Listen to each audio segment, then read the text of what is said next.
Assalamualaikum warahmatullahi wabarakatuh. Innal hamdalillah nahmaduhu wa nasta'inuhu wa nastaghfiruh wa na'udzu billahi min syururi anfusina wa min sayyiati a'malina may yahdihillahu fala mudilla lahu wa may yudlil fala hadiyalah. Asyhadu an la ilaha illallah wahdahu la syarikalah wa asyhadu anna Muhammadan abduhu wa rasuluh. Allahumma salli wa sallim wa barik wa an'im ala nabiyyina Muhammad wa ala alihi wa sahabatihi wa man tabi'ahum bi ihsan ila yaumiddin, amma ba'd. Bapak Ibu jamaah Masjid Baitus Sakinah yang semoga senantiasa Allah rahmati. Alhamdulillah, dengan rahmat dan taufik Allah tentunya kita masih diberikan umur, kenikmatan, kesempatan, nikmat sehat, nikmat waktu luang untuk kita bisa bersama bermudarosah, bisa bersama ngaji, ya, kita mengkaji ayat-ayat Allah Subhanahu wa taala dan hadis-hadis Rasulullah sallallahu alaihi wasallam yang kita harapkan semoga Allah mencatatnya sebagai timbangan kebaikan bagi kita kelak di hari akhir. Ibu bapak yang dirahmati Allah, perkenankan pada kesempatan kali ini kita akan sampaikan satu materi yang cukup penting, ya, sebagai bahan nasihat bagi kami pribadi terutamanya, kemudian untuk para jamaah sekalian. Semoga Allah Subhanahu wa taala memberikan kita taufik dan kemudahan dalam mengkaji bab ini. Ini tentang istidraj seperti yang tadi disampaikan oleh Mas Hasan. Tentunya Bapak Ibu sekalian yang dirahmati Allah, kita harus pertama menyadari bersama bahwa di sana ada sunnatullah. Ada sunnatullah bagi manusia dan orang-orang mukmin, ya, semuanya. Sunatullah berupa apa? Sunatullah berupa ujian yang Allah berikan kepada kita semuanya. Ya, karena memang dunia ini adalah tempat orang-orang ini ditempa, manusia-manusia ini diuji. Adapun akhirat nanti adalah negeri di mana kita menuai apa yang sudah kita tanam, sudah kita sebar benihnya selama kita berada di dunia. Ya, artinya dunia ini merupakan tempat di mana kita diuji. Begitulah sunatullah yang berjalan di muka bumi ini bagi kita sekalian manusia. Allah Subhanahu wa taala berfirman, ya, ahasiban nas an yutraku an yaqulu amanna wa hum la yuftanun. Apakah manusia itu mengira, apakah mereka itu mengira mereka itu dibiarkan, ya, mereka mengatakan kita beriman kepada Allah, lantas Allah Subhanahu wa taala sudah, ya, membiarkannya begitu saja tanpa ada ujian, ya. Jadi pertanyaan ini jawabannya tentunya tidak. Ya, bahkan ini bukan pertanyaan yang harus dijawab, tapi pertanyaan yang harus direnungkan oleh sekalian manusia. Ya, karena memang orang-orang pasti akan mendapatkan ujiannya. Jadi setiap orang-orang, apalagi orang-orang yang mengatakan atau mengklaim dirinya bahwa dia adalah seorang beriman. Mereka mengatakan kami beriman, maka konsekuensinya adalah apa? Adalah menerima ujian dari Allah Subhanahu wa taala. Bahkan orang yang ujiannya paling berat itulah orang-orang yang paling dicintai oleh Allah Subhanahu wa taala. Ya, maka sebuah kontradiksi ketika seseorang menginginkan cinta Allah Subhanahu wa taala, mereka menginginkan agar Allah Subhanahu wa taala mencintainya, tetapi dia tidak mau diuji. Tidak mau diuji, maunya, ya, kalau sudah dicintai Allah maunya yang enak-enak saja. Enggak. Ya, logikanya tidak seperti itu. Ya, seperti yang Rasul sallallahu alaihi wasallam sabdakan, "Innallaha idza ahabba qauman ibtalahum." Sesungguhnya Rasulullah sallallahu alaihi wasallam bersabda, sesungguhnya Allah Subhanahu wa taala jika mencintai ya sebuah kaum, maka Allah pasti akan mengujinya. Ya. Maka sekali lagi kita tidak akan terlepas dari ujian Allah Subhanahu wa taala selama kita di dunia. Ya. Kemudian Allah Subhanahu wa taala juga berfirman, kullu nafsin dha'iqatul maut wa nabluukum bisyarri wal khairi fitnah wa ilaina turja'un. Ya, lantas bagaimana bentuk ujian yang akan Allah berikan? Ini sudah Allah berikan bocoran. Ya, ini bocoran yang legal.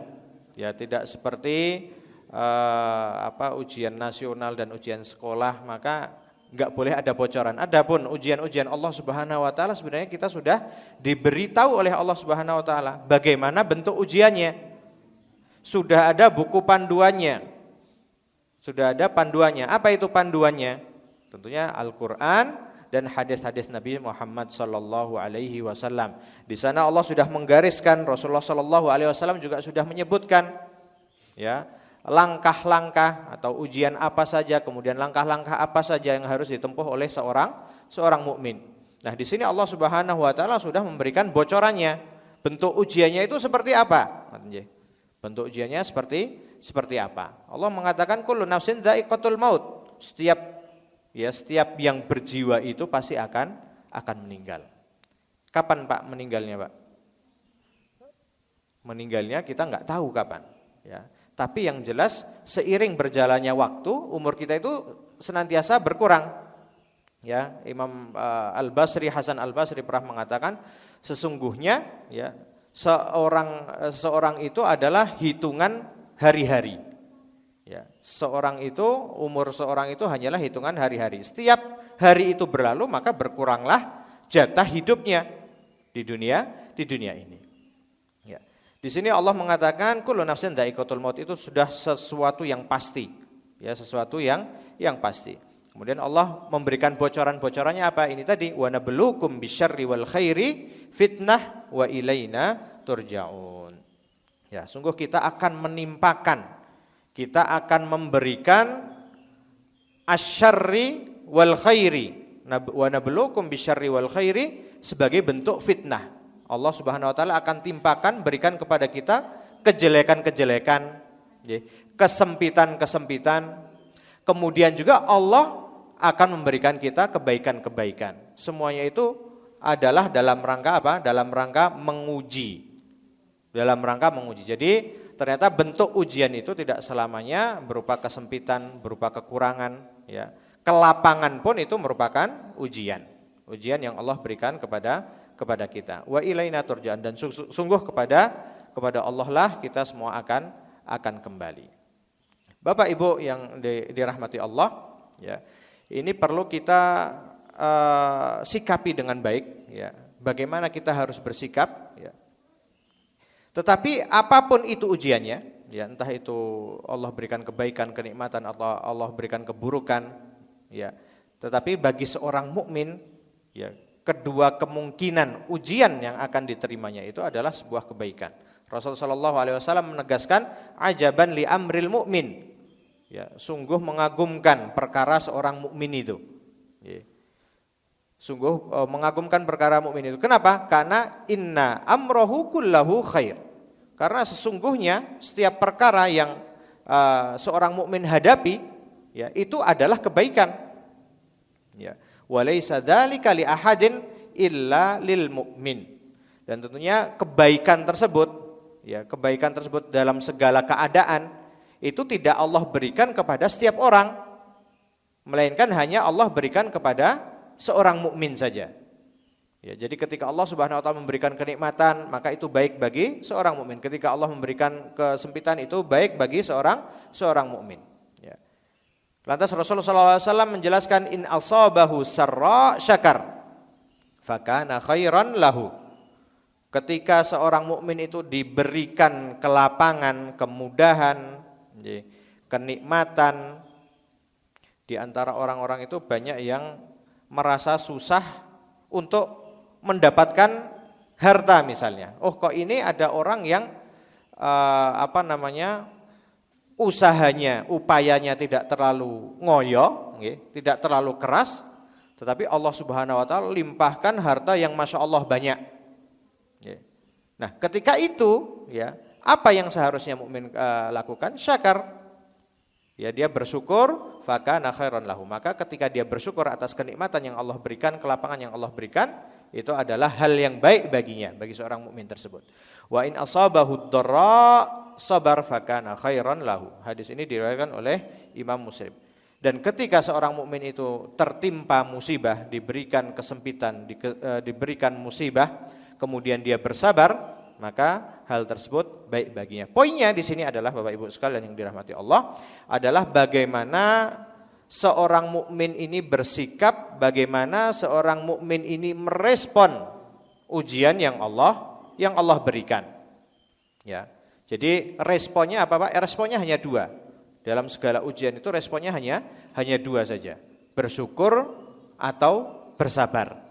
Bersyukur atau bersabar. Ya, kalau orang yang diberikan nikmat kemudian enggak bersyukur, itu sama dengan atau nilainya, kedudukannya sama dengan orang yang diberikan musibah, diberikan kejelekan oleh Allah Subhanahu wa taala tapi dia tidak bersabar.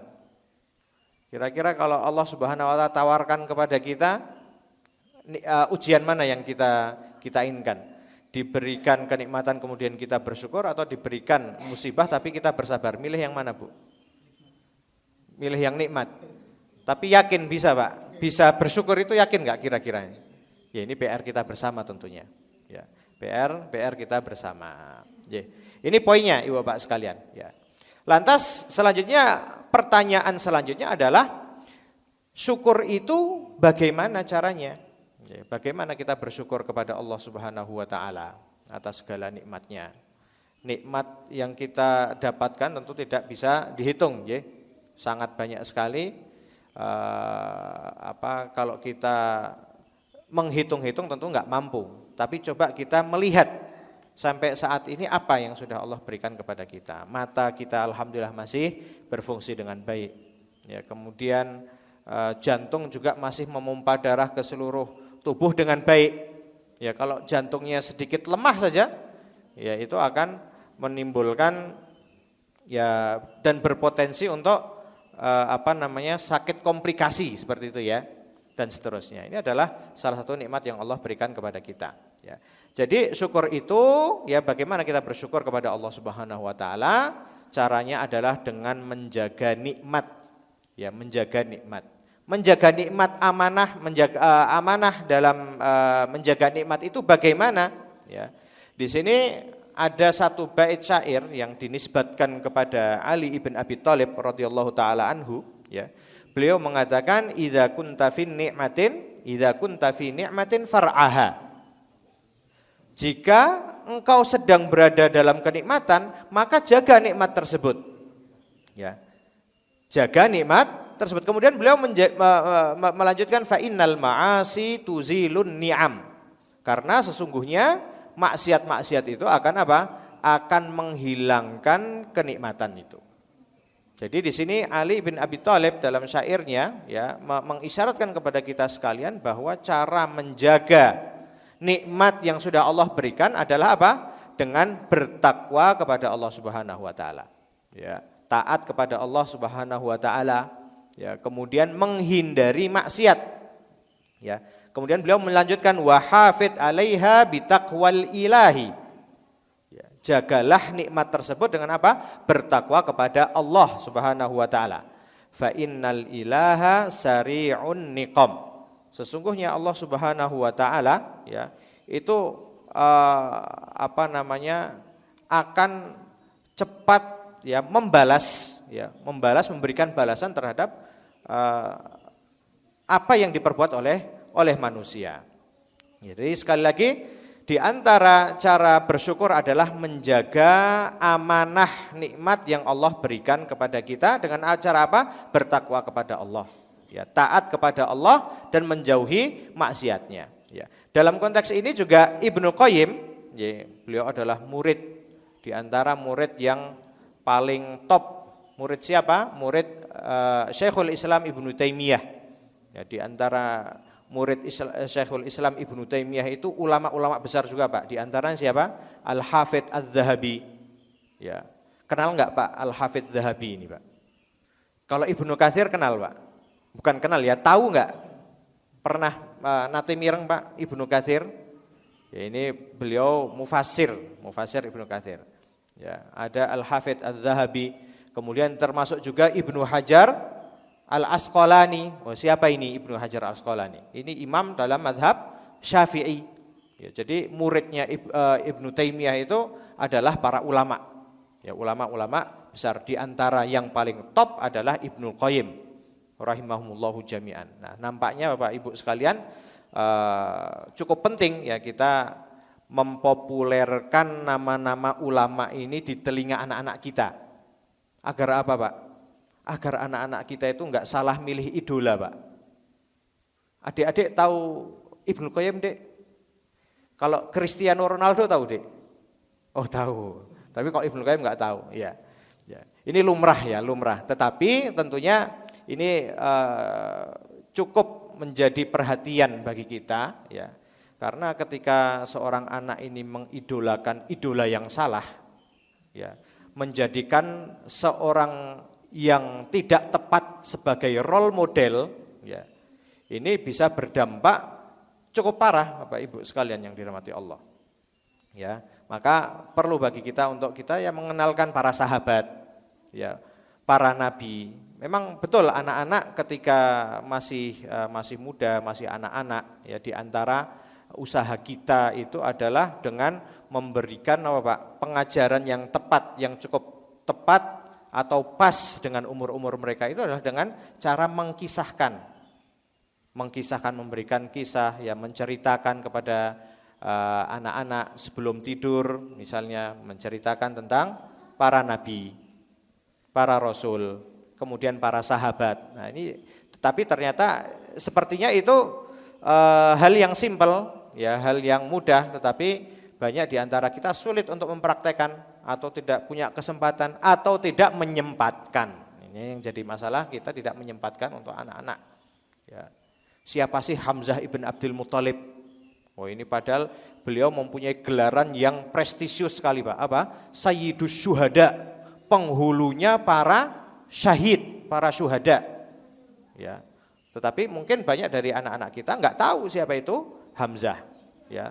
Tertutup dengan idola-idola mereka yang sekarang-sekarang ini banyak beredar. Maka sekali lagi kita tentunya mengingatkan diri kita, kemudian jamaah sekalian, agar jangan sampai anak-anak kita ya kelak itu salah mencontoh orang, salah mengambil role model, atau salah mengidolakan gitu nggih. Nah, ini tadi beberapa ulama diantaranya adalah Ibnu Qayyim rahimahullahu taala. Ya, beliau menjelaskan, ya Ibnu Qayyim menjelaskan kaitannya dengan maksiat ini, ya, kaitannya dengan maksiat. Beliau mengatakan wa min uqubatiz dzunub, di antara dampak-dampak perbuatan dosa. Bapak Ibu sekalian, perbuatan dosa itu jangan dikira tidak punya dampak negatif. Tentunya dampaknya negatif. Enggak ada dosa itu kok dampaknya positif, itu enggak ada. Dampaknya negatif bagi seorang mukmin. Ya, bagi seorang mukmin dan bagi orang yang non mukmin sekalipun, ya. Maka kekafiran mereka, ketidakberimanan mereka terhadap Allah Subhanahu wa taala juga akan menimbulkan dampak negatif, ya. Ibnu Qayyim menjelaskan banyak di antara dampak-dampak negatif ya daripada dosa. Tapi salah satunya adalah beliau mengatakan annaha tuzilun ni'am wa tuhillun niqam wa tahillun niqam. Ya, namanya dosa itu di antara dampak negatifnya apa? Akan menghilangkan nikmat. Dan ini adalah asal sunatullahnya itu seperti itu. Maksiat itu akan mengurangi nikmat. Nanti kita akan sampai kepada istidraj di mana maksiat ini justru Allah Subhanahu wa taala enggak mengurangi nikmat tapi terus memberikan nikmat, ya. Nah, kita kepada asal dulu, kita akan membahas asalnya adalah bahwa yang namanya maksiat itu akan menghilangkan atau akan mengurangi nikmat yang sudah Allah berikan. Ya, asalnya Allah Subhanahu wa taala memberikan nikmat. Ya, kita ilustrasikan dengan angka saja ya, biar mudah. Allah memberikan 100.000, maka dengan bermaksiat, ya ini Allah Subhanahu wa taala akan segera menguranginya, 10.000 jadi 5.000 atau jadi 0 sama sekali, hilang sama sekali. Ini adalah dampak negatif dari bermaksiat. Annaha tuzilun ni'am. Kemudian di antara dampaknya lagi adalah mendatangkan murka Allah Subhanahu wa taala. Famazalat 'anil abdu ni'matun illa bidzanbin. Sungguhnya tidak mungkin atau tidak akan kenikmatan itu hilang dari seorang hamba. Ya, sekali lagi ya, kenikmatan itu bisa juga ketika seorang diberikan musibah oleh Allah Subhanahu wa taala. Ya, ini nisbi ya, artinya nikmat di sini kadang-kadang nisbi sifatnya. Artinya sebagian orang itu Allah berikan musibah tapi dia merasa nikmat dengan musibah tersebut. Ya, merasa nikmat dengan musibah tersebut. Tapi pada asalnya adalah seperti yang dikatakan oleh Ibnu Qayyim bahwa tidak akan nikmat yang sudah Allah berikan itu berkurang atau hilang ya, kecuali karena apa? Karena perbuatan dosa yang dia lakukan. Ya.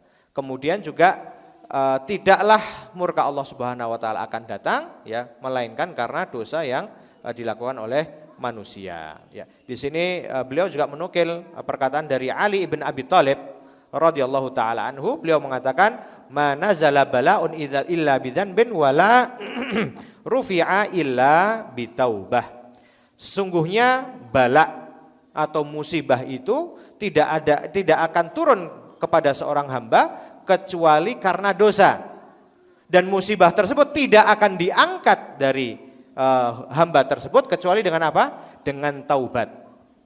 Dengan taubat kepada Allah Subhanahu wa taala. Maka memang harus ya selalu beriringan, Pak. Yang namanya taubat itu ya harus selalu mengiringi apa? Mengiringi perjalanan kita. Ya, memohon ampun kepada Allah Subhanahu wa taala itu harus mengiringi segala perjalanan kita, bahkan ketika kita sudah melakukan ketaatan. Ya, di mana Rasul sallallahu alaihi wasallam mengajarkan kepada kita zikir setelah salat. Apa yang pertama kali diucapkan? Astagfirullah, astagfirullah, astagfirullah. Beristighfar. Mungkin orang-orang bertanya, loh ini kok baru melakukan ketaatan tetapi disuruh istighfar. Ya, begitu juga yang dilakukan oleh Nabi kita Ibrahim alaihissalam bersama Nabi Ismail alaihissalam ya, ketika membangun pondasi Ka'bah. Wa idh yarfa'u Ibrahimul baita wa qawa'ida minal baiti wa Ismail. Wa idh yarfa'u Ibrahimul qawa'ida minal baiti wa Ismailu rabbana taqabbal minna. Ya. Nabi Ibrahim itu Bapak Ibu sekalian pernah diperintahkan oleh Allah Subhanahu wa taala untuk meninggikan pondasi Ka'bah. Beliau melakukan bersama putranya. Wah, ini termasuk pemandangan yang indah Bapak Ibu sekalian. Pemandangan yang indah. Apa itu, Pak? Di mana seorang bapak berkolaborasi dengan putranya untuk bersama-sama apa? Bersama-sama melakukan proyeknya Allah Subhanahu wa taala. Ya. Mungkin sebagian kita sudah senang ketika seorang bapak punya usaha kemudian dibantu oleh anaknya. Ngoten nggih. Seneng mboten, Pak? Wah, nek mboten seneng nih ada yang error nih. Ngoten nggih. Artinya seorang orang tua bapak ya secara khusus ketika bisa berkolaborasi dengan putranya untuk melakukan satu proyek misalnya ya, pekerjaan, berdagang, ya, membangun usaha, ini merupakan satu kenikmatan tersendiri bagi seorang bapak. Lantas bagaimana jika proyek tersebut adalah proyek Allah Subhanahu wa taala? Inilah yang dilakukan oleh Nabi Ibrahim bersama Nabi Ismail alaihissalatu wassalam. Ya. Setelah beliau berdua selesai dari tugasnya, apa yang beliau berdua katakan? Nabi Ibrahim katakan, Rabbana taqabbal minna. Ya Allah, ya terimalah amal ibadah kami. Selanjutnya dalam ayat selanjutnya wa tub alaina. Nabi Ibrahim berkata wa tub alaina, dan terimalah taubat kami, wa tub alaina innaka antat tawwabur rahim. Karena sesungguhnya engkau adalah zat yang maha penerima taubat dan maha pengasih. Kita melihat bagaimana Nabi Ibrahim alaihissalam ya setelah melakukan pekerjaan, melakukan amal soleh yang sangat luar biasa, beliau mengatakan apa? Wa tub alaina. Ya, beliau berdoa agar diampuni oleh Allah Subhanahu wa taala, agar taubatnya diterima oleh Allah Subhanahu wa taala. Maka sekali lagi Bapak Ibu sekalian yang dirahmati Allah, ya, kalau dalam ketaatan saja, ya, kita diperintahkan untuk mengiringinya dengan meminta ampun kepada Allah, beristighfar kepada Allah, bertaubat kepada Allah dalam rangka menyempurnakan ibadah tersebut, maka bagaimana ketika kita melakukan kesalahan? Ya, kita terjerumus dalam dosa. Ya, tentu setiap mukmin tidak terlepas dari dosa, Bapak Ibu sekalian dirahmati Allah. Ya, Rasulullah SAW menegaskan dengan sabdanya kullu bani Adam khata'. Setiap bani Adam itu pasti melakukan kesalahan, pasti. Ya, wa khairul khata'ina tawwabun. Namun begitu, ya, sebaik-baik mereka, sebaik-baik pendosa, ya, adalah mereka yang setiap melakukan dosa kemudian apa? Bersegera untuk bertaubat kepada Allah, bersegera untuk meminta ampun kepada Allah Subhanahu wa taala. Maka di sini yang dikatakan oleh Ali bin Abi Thalib, wa ma rufi'adz dzanbu illa bitaubah. Ya. Bahwa dosa itu tidak akan diangkat kecuali jika dia bertaubat kepada Allah Subhanahu wa taala. Ya, Allah Subhanahu wa taala juga menegaskan hal tersebut, bagaimana musibah itu akan menimpa disebabkan oleh apa? Disebabkan oleh dosa yang dilakukan oleh seorang hamba tersebut. Allah mengatakan wa ma asabakum mim musibah fabima kasabat aydikum wa ya'fu an katsir. Ya, tidaklah ya Allah Subhanahu wa taala menimpakan musibah kepada seseorang kecuali tersebab dari apa? Dari perbuatannya sendiri. Wa ya'fu an katsir. Dan Allah Subhanahu wa taala banyak memaafkan hamba-hambanya. Maka monggo sekarang kita introspeksi, Pak. Kira-kira kalau dari ketika bangun tidur, ya bangun tidur sampai sekarang ini kita sudah beramal soleh apa? Kita sudah melakukan dosa apa, Pak? Kira-kira. Ya, introspeksi. Ya, agar apa? Agar ketika kita menyadari bahwa kita melakukan kesalahan, segera kita beristighfar kepada Allah Subhanahu wa taala. Astagfirullah, dan bertaubat kepada Allah Subhanahu wa taala. Di antara doa meminta ampun kepada Allah Subhanahu wa taala, ya, yang paling baik adalah yang dikatakan oleh Nabi Muhammad SAW sebagai sayyidul istighfar. Allahumma anta rabbi la ilaha illa anta khalaqtani wa ana abduk. Sampun hafal Bu nggih? Pun hafal dereng Bu sayyidul istighfar? Sampun Pak. Adik-adik ada yang sudah pernah hafal? Tak kasih hadiah, Dik. Oh, masih sibuk ngerumpi, mboten apa-apa. Kalau ada di antara adik-adik yang sudah hafal sayyidul istighfar, Allahumma anta rabbi la ilaha illa anta khalaqtani wa ana abduk wa ana ala ahdika wa ahdika mastata'tu a'udzubika min syarri nafsi. Kok malah saya yang lupa. Ya. Allahumma anta rabbi la ilaha illa anta khalaqtani wa ana abduk wa ana ala ahdika wa ahdika mastata'tu a'udzubika. Nah, kan malah lali atau malahan. Tapi intinya adik-adik kalau ada yang hafal dikasih hadiah. Dikasih hadiah. Ada yang sudah hafal? Sudah hafal? Oh belum, ya nanti di akhir saja ya. Di akhir kalau ada yang sudah hafal nanti setoran, kemudian kita berikan hadiah insyaallah. Ya. Selanjutnya ini tentunya satu doa yang tidak boleh untuk kita lewatkan. Ya, ini biasanya kita melafalkannya ketika pagi pada zikir pagi dan zikir sore. Nanti insyaallah setelah ini ingat lagi nanti. Yeah. Itu Bapak Ibu sekalian, maka harusnya kita senantiasa mengiringi setiap perjalanan langkah kita, kaki kita dengan bertaubat, memperbarui taubat, beristighfar kepada Allah Subhanahu wa taala. Ya. Kemudian Allah juga berfirman, "Dzalika bi annallaha lam yakum mughayyiran ni'mah an'amaha 'ala qaumin hatta yughayyiru ma bi anfusihim."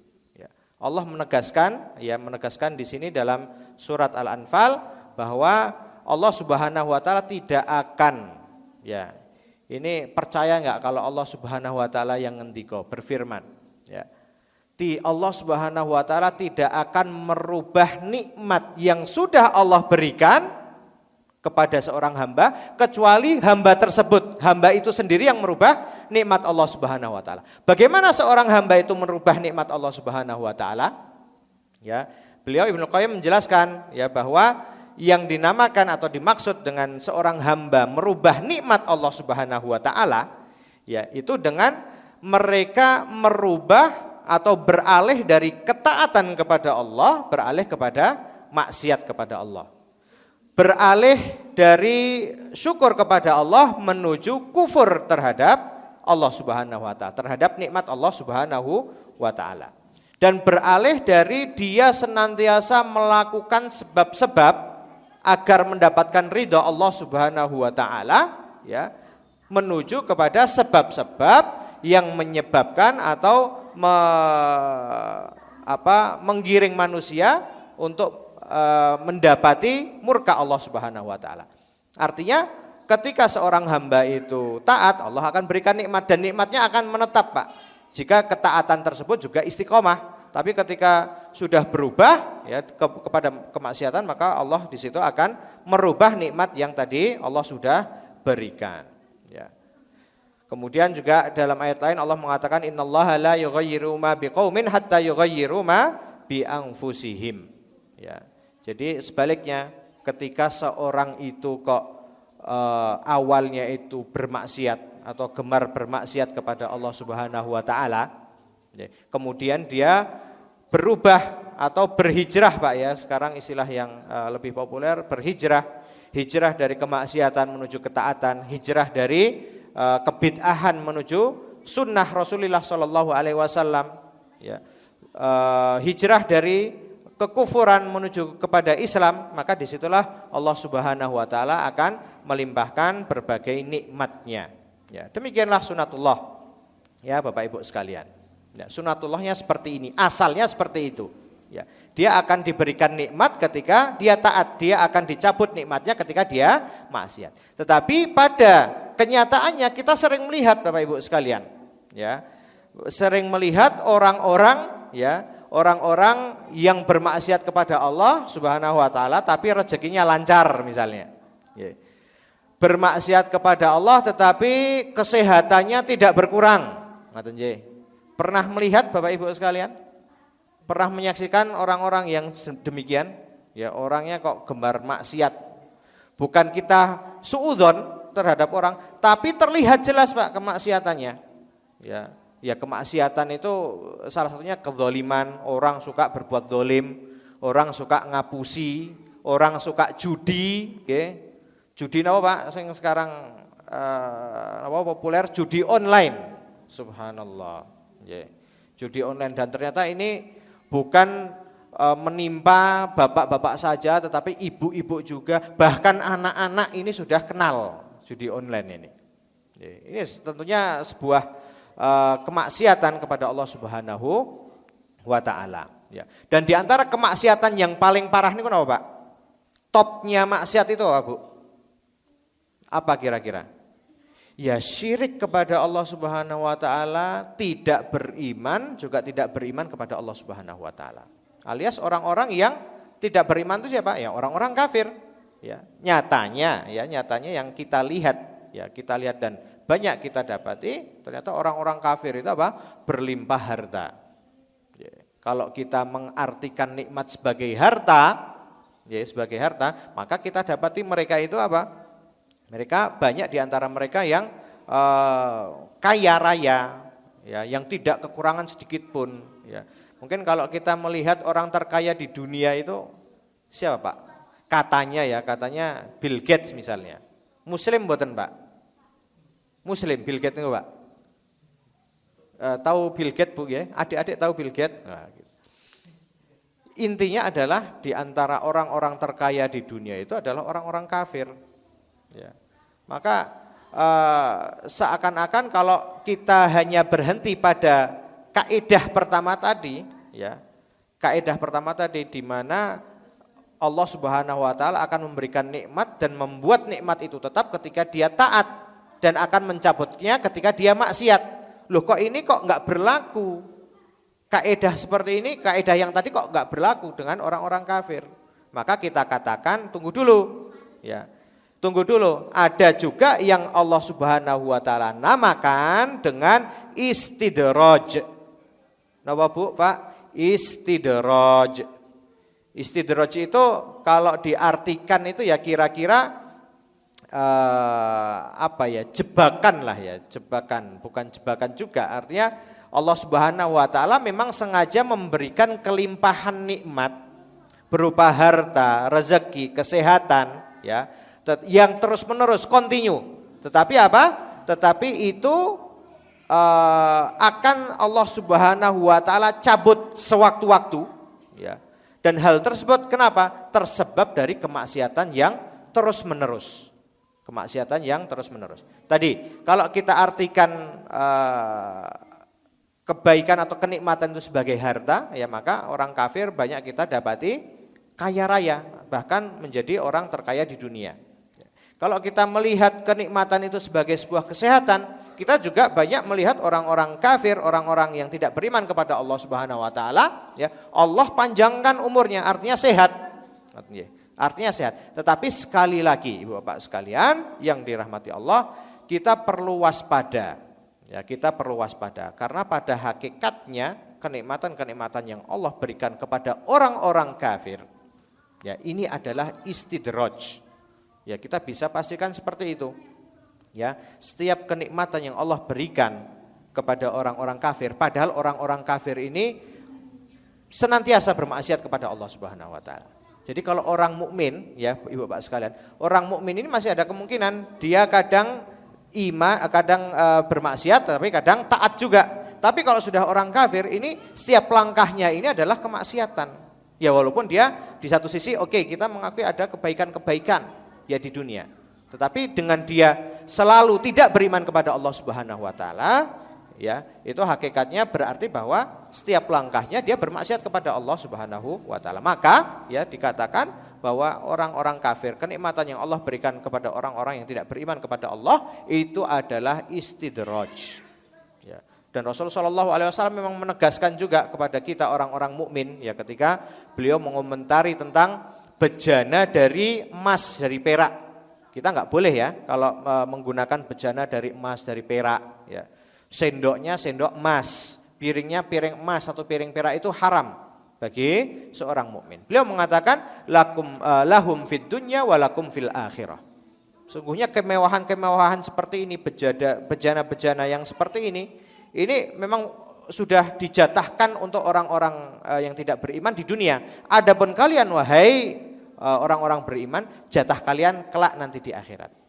Artinya sabar ya, karena sekali lagi dunia ini adalah tempat diuji, sedangkan akhirat adalah tempat kita menerima balasan Allah Subhanahu wa taala. Jadi nanti enggak usah meri ngoten Pak. Kalau kita melihat kok kita ngoyo tapi masih kekurangan saja sedangkan mereka berlimpah harta padahal kita beriman, padahal kita sholat ya, enggak usah meri. Karena apa? Karena sejatinya apa yang Allah siapkan untuk kita sekalian akan kita tuai kelak di akhirat. Ini adalah keadaan orang-orang kafir. Ya Allah Subhanahu wa taala mengatakan sanastajrijuhum min haitsu la ya'lamun. Ya, sanastajrijuhum min haitsu la ya'lamun. Ya, kita akan menimpakan istidraj kepada orang-orang kafir ini, kepada orang-orang kafir ya, sedangkan mereka tidak menyadarinya. Istidraj di sini kemudian di antara tafsiran salaf mengatakan setiap dia melakukan satu kemaksiatan, Allah justru menambahkan apa? Kenikmatan.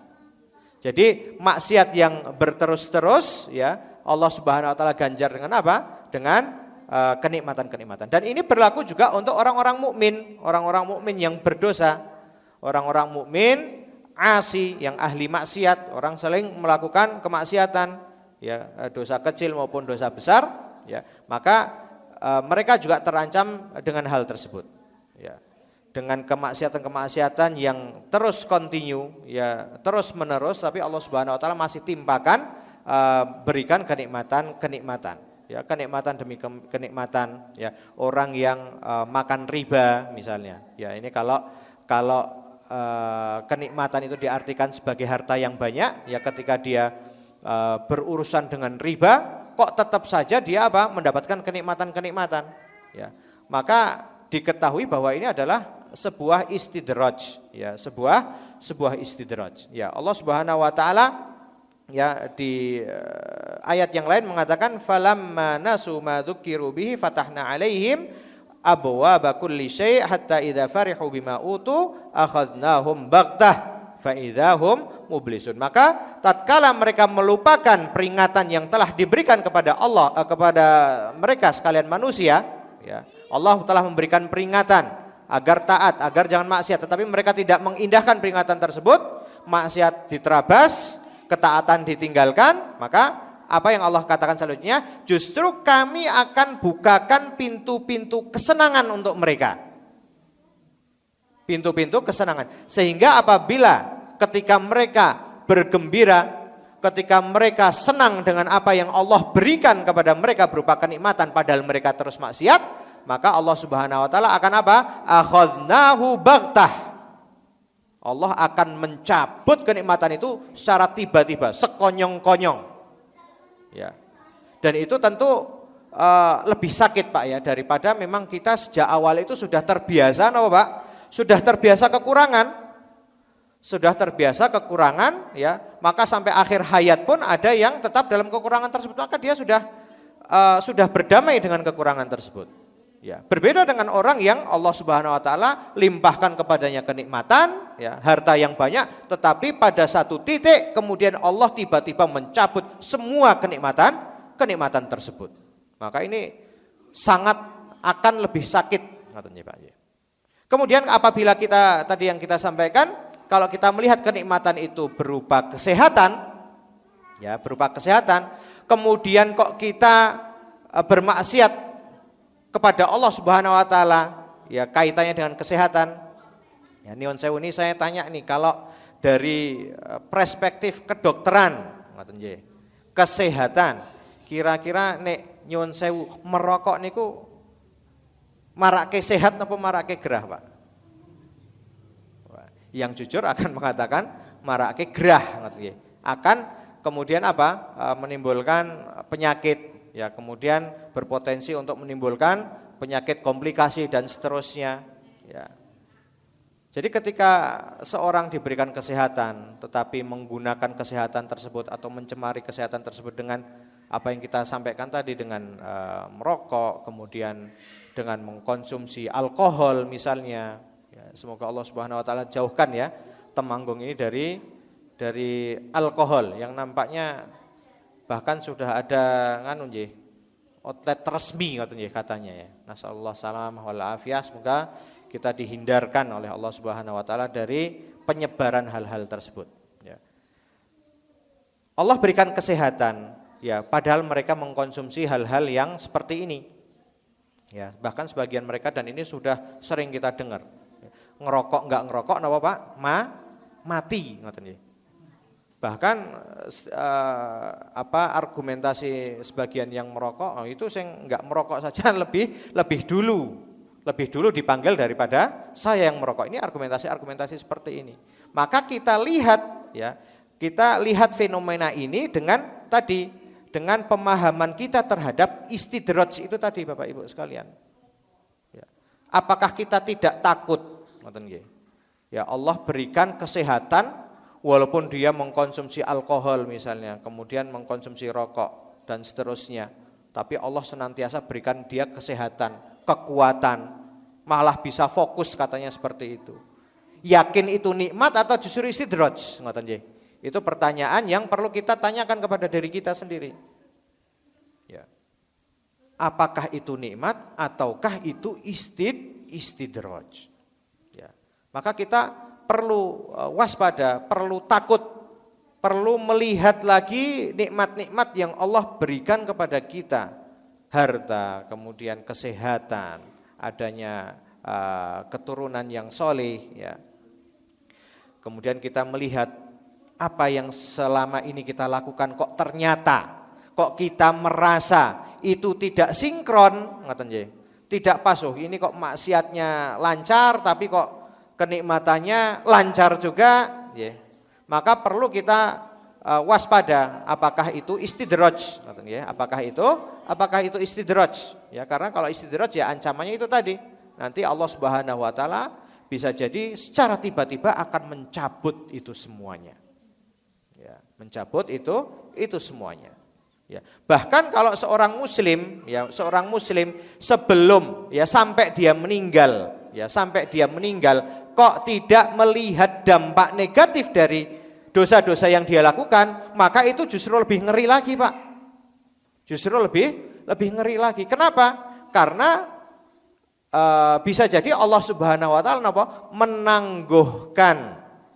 menangguhkan dampak negatif tersebut untuk diberikannya kelak di hari akhir. Ini lebih ngeri lagi. Ya. Artinya maksiat jalan, kemudian nikmat jalan, sampai meninggal pun maksiatnya dan kenikmatannya masih beriringan, ya, maka justru dia harus lebih takut, ya, jangan-jangan Allah memang sengaja menangguhkan balasannya kelak di hari akhir, ya. Ini musibah di atas musibah, ya. Rasul sallallahu alaihi wasallam mengatakan, idza ra'aitallaha yu'til 'abda minad dunya ma yuhib, ya, wa huwa muqimun ala ma'asih fa innama dzalika minhu istidraj, ya. Ini penegasan dari Rasul sallallahu alaihi wasallam dalam satu hadis, ya. Beliau mengatakan, apabila kalian melihat Allah Subhanahu wa taala senantiasa memberikan, ya, kenikmatan kepada seorang hamba, ya, kenikmatan dunia tentunya, kenikmatan dunia kepada seorang hamba, dan dia mencintai kenikmatan tersebut, padahal pada saat yang bersamaan dia senantiasa melakukan maksiat, maka hal tersebut sudah bisa dipastikan bahwa itu adalah istidraj, ya, bahwa itu adalah istidraj. Baik Bapak Ibu sekalian, sekarang kita sudah tahu konsep istidraj itu tadi, ya, konsep istidraj, ya. Pada asalnya tadi yang kita sampaikan di awal di mukadimah bahwa setiap nikmat itu, ya, akan berkurang atau bahkan hilang karena maksiat. Itu pada asalnya. Tetapi ada juga di antara manusia, khususnya orang kafir di sini, yang terus diberi kenikmatan, sedangkan dia selalu melakukan maksiat. Yang pada asalnya kaidah asalnya maksiat itu mengurangi kenikmatan, ini justru dengan maksiat nikmatnya terus berjalan, ya. Maka di sini, ya, kita harus mensikapinya dengan baik, ya. Ketika kita merasa ada potensi bahwa nikmat ini istidraj, maka kita kembali ke hadis tadi, Pak. Hadis yang di awal kita sampaikan, ajaban li amril mu'min fa inna amrohu kullahu khair. Kita katakan bahwa sikap, ya, yang menentukan di sini adalah sikap seorang mukmin. Ya, maka ketika dia diberi kenikmatan, dia langsung introspeksi, bersyukur dengan apa tadi? Dengan taat kepada Allah Subhanahu wa taala. Artinya untuk menghindari istidraj, ya, jadi ini kita sampai kepada poin intinya, untuk menghindari istidraj Bapak Ibu sekalian, ya, maka ketika Allah Subhanahu wa taala memberikan kita nikmat, ya, setiap Allah memberikan kita nikmat, maka selayaknya kita selalu menambah ketaatan kepada Allah Subhanahu wa taala dan selalu menambah kewaspadaan kita daripada terjerumus kepada kemaksiatan. Ya, ini diantara cara bagaimana kita menghindari istidraj. Tentunya pertama sekali kita harus introspeksi diri. Ya, hasibu anfusakum qabla an tuhasabu. Ya, sungguhnya di dunia ini kita memang selalu dituntut untuk introspeksi diri, Pak. Ya, sebelum kelak nanti kita dihisab oleh Allah Subhanahu wa taala. Ya, karena pada hari ini, pada kehidupan kita di dunia, ini amalun wala hisab, wa ghadan hisabun wala amal. Ya, pada kehidupan kita di dunia, ini adalah kesempatan kita beramal dan kita belum akan dihisab. Tetapi ketika besok di hari kiamat sudah tidak bermanfaat lagi, sudah kita tidak bisa beramal soleh lagi, ya, adanya hanya apa? Adanya adalah hisab. Jadi introspeksi diri, kemudian selalu mengiringi kenikmatan yang Allah berikan kepada kita berupa kesehatan, nikmat waktu luang, ya, dengan mengiringinya dengan apa Pak? Dengan taat kepada Allah Subhanahu wa taala, ya. Waktu luang itu Bu ternyata merupakan nikmat, ya, nikmat yang banyak tidak disadari oleh orang-orang. Ya, Rasulullah Shallallahu alaihi wasallam mengatakan nikmatani, ada dua nikmat, maghbunun fihima katsirun minan nas. Banyak orang enggak sadar bahwa dua perkara ini adalah nikmat. Yang pertama adalah as-sihhatu wal faragh. Yang pertama adalah kesehatan, yang kedua adalah nikmat luang. Ada waktu luang. Ya, ada waktu luang, ya. Kita berbicara sedikit di sini kesehatan, ya, bahkan ada kalam hikmah perkataan bijaksana di antara orang-orang Arab, ya, mereka mengatakan as-sihhatu tajun la yaraha illal marda. Ya. Sesungguhnya kesehatan itu bagai mahkota bagi seorang mukmin, bagi seorang manusia, bagi orang yang sehat, ya, bagi orang yang sehat. Mahkota bagi kesehatan itu adalah mahkota, ya, mahkota bagi seorang manusia. Sayangnya mahkota ini itu tidak terlihat, Pak. Tidak terlihat oleh siapa? Ya orang-orang sehat itu sendiri. Ya, la yaraha illal mardo. Orang yang bisa melihat mahkota ini itu hanyalah orang-orang yang sakit. Ketika dia sakit baru sadar bahwa kesehatan itu adalah nikmat. Maka di sini Rasulullah SAW menegaskan bahwa nikmat sehat itu adalah salah satu nikmat yang banyak dilupakan oleh orang. Kemudian al-faragh, nikmat waktu luang. Nyun sewu di antara bapak, ya, di antara ibu-ibu mungkin khususnya ya ada yang fokus konsentrasi di rumah untuk mendidik putra-putri, untuk berkhidmat kepada keluarganya di rumah, ya. Dan ini sebenarnya berpotensi untuk menimbulkan banyak Pak, waktu luang. Ya. Nah, waktu luang ini digunakan untuk apa? Ya. Waktu luang ini digunakan untuk apa? Beberapa waktu ini saya mendengar ada fenomena yang cukup tragis, ya, cukup tragis. Dampak dari konsumsi TikTok, Pak, berlebihan mengkonsumsi media sosial, khususnya ini disebutkan TikTok, ya. Jadi ibu-ibu, ya, yang punya waktu luang misalnya itu sering mengakses TikTok. Ya, kemudian apa yang dilakukan? Joget-joget di TikTok dan seterusnya, ya. Kemudian ada yang rumahnya berantakan gara-gara terlalu percaya apa yang mereka baca, mereka saksikan di media sosial. Ya, rumah tangganya berantakan. Justru kemudian banyak menuntut kepada suami dan seterusnya. Ya, dengan tuntutan-tuntutan, ya, yang sebenarnya juga bukan tuntutan-tuntutan syar'i juga, ya. Hanya tuntutan-tuntutan duniawi. Ya, ini adalah salah satu dampak dari adanya waktu luang yang tidak terakomodir dengan baik. Ya. Bapak Ibu sekalian dirahmati Allah, ya, kalau kita nggak tahu ini banyak yang menyadari atau merasakan atau tidak. Tetapi Ibu Bapak, adanya kita hadir di majelis ilmu, adanya kita hadir dalam kajian-kajian, itu Bapak Ibu sekalian, itu adalah salah satu upaya seorang hamba untuk mengeces iman.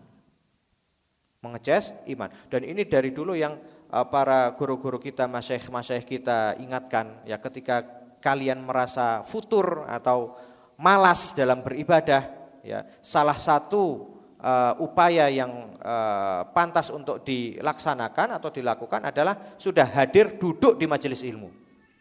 Duduk di kajian-kajian. Dan ini subhanallah, dan pengakuan dari banyak kawan-kawan ini betul-betul memberikan dampak yang positif. Ya. Bagaimana ketika kita mendengarkan nasihat-nasihat, ya, karena Allah Subhanahu juga sudah menegaskan hal tersebut memang. Wa dzakir fa inna dzikra tanfaul mu'minin. Dan berikanlah peringatan. Karena sesungguhnya peringatan itu bagi seorang mukmin itu akan memberikan manfaat. Ya, maka di majelis ilmu sangat banyak, ya, kita dinasehati, kita diingatkan, kita diberikan masukan, berikan nasihat kebaikan dan seterusnya. Ini sangat banyak kita dapati ada di majelis ilmu, di dalam kajian-kajian. Ya, fa inna dzikra tanfaul mu'minin. Maka peringatan ini sungguh akan memberikan manfaat bagi seorang mukmin. Maka jelas, ya, dan itu terjadi dan terbukti ketika seorang itu kok merasa malas beribadah. Coba, ya, selain kita terus melakukan yang faridoh, ya. Jadi ketika kita merasa adanya futur, malas beribadah, maka yang paling pertama Bapak Ibu sekalian, jangan sampai meninggalkan yang wajib-wajib. Jangan sampai meninggalkan yang wajib-wajib. Ya. Dengan begitu ya kita berharap ya bahwa sedikit demi sedikit iman kita bertambah lagi. Ya. Kemudian juga dengan menghadiri majelis ilmu, menghadiri kajian-kajian, mendengarkan nasihat-nasihat ya yang bersumber dari Al-Quran, bersumber dari sunnah Nabi Muhammad SAW.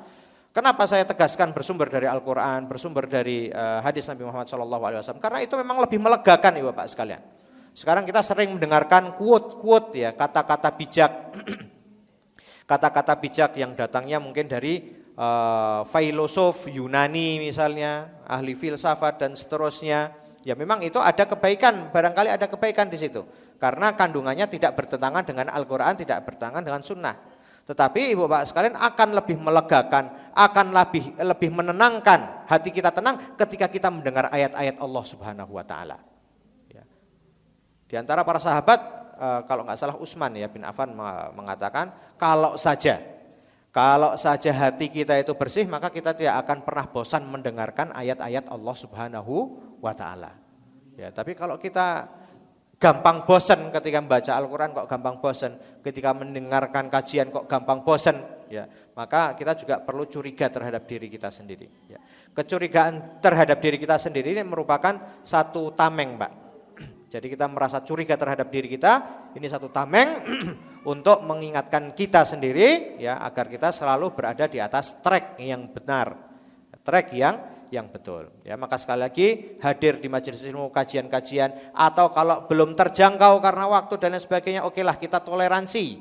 Nah, tapi kita juga bisa mengakses lewat internet, alhamdulillah banyak ya kajian-kajian yang bermanfaat. Ya, kajian-kajian ilmiah isinya nasihat, isinya pelajaran-pelajaran, ya pelajaran-pelajaran di sini pelajaran fikih, pelajaran tauhid, pelajaran hadis dan seterusnya. Ini banyak sekali. Kemudian yang isinya nasihat-nasihat juga banyak sekali. Jadi kami hampir bisa mengatakan bahwa tidak ada uzur bagi seorang mukmin ya kok tidak menghadiri kajian. Ya tidak menghadiri kajian. Ya, kalau tidak offline ya online begitu ya.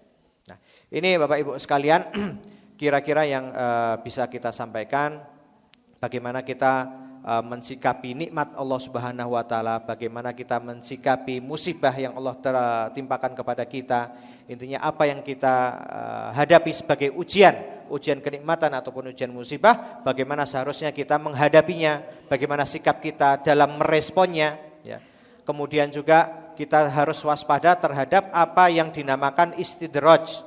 Mungkin sebagian orang sudah familiar dengan kata-kata ini, sebagian yang lain masih asing. Maka istidraj ini adalah salah satu fenomena yang berbahaya bagi seorang muslim kalau dia tidak menyadarinya atau kalau dia telat menyadarinya. Kalau dia sudah sadar ya atau sudah curiga bahwa jangan-jangan ini istidraj, maka yang pertama tadi apa? Selalu mengiringi nikmat Allah Subhanahu wa taala dengan melakukan ketaatan dan menghindari kemaksiatan, sekaligus bertaubat meminta ampun kepada Allah Subhanahu wa taala atas maksiat-maksiat yang dilakukannya. Dengan begitu semoga Allah Subhanahu wa taala merubah istidraj tersebut menjadi kenikmatan yang hakiki bagi seorang hamba. Demikian Ibu Bapak sekalian yang bisa kami sampaikan pada kesempatan yang sangat baik ini. Besar harapan kami semoga nasihat ini, ya peringatan ini bermanfaat bagi kami pribadi, kemudian bagi jamaah sekalian. Aqulu qauli hadza wa astaghfirullahal azim li wa lakum wa lisairil muslimina min kulli dzambin wa khati'ah wa akhiru da'wana anil hamdulillahirabbil alamin. Assalamualaikum warahmatullahi wabarakatuh. Arfa TV.